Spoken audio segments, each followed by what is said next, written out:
There's been great praise for the officer who took the van attack suspect into custody without shots fired. Former London Police Chief Murray Faulkner joins us with a little bit of insight on this. Watching the video that we have seen many, many times now, Constable Lam seemed so calm.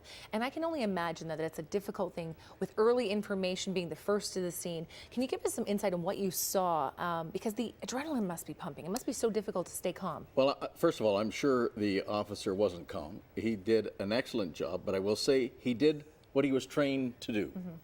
And that is, a police officer has to make split decisions. And so there was lots of things that were going in favor of Constable Lam. Number one is the lighting conditions were perfect. So if it happened at night and the same actions and response happened at a scene like this, he may have used deadly force. But the officer could see, I think, quite quickly that it was a cell phone he was holding. Now that we have cameras constantly on cell phones everywhere, we see how many videos were pouring in that day.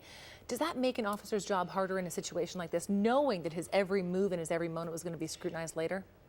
I'm not sure we would say it makes it harder. I will say that I believe the public make their mind up too quickly about incidents because, as you well know, in the media, the videoing needs to be captured from the beginning to the end. And many of these cell phone videos are a 5 or 6 second clip. It doesn't show what happened before, and people then make their mind up. But what kind of training do they get afterwards? What's the debriefing for them afterwards? Well, depending on what level of force they used, if it was deadly force, there is a significant debrief and counseling process that happens thereafter.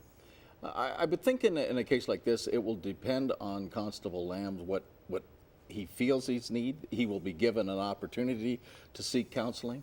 Thank you so much for your insight, Murray Faulkner, tonight.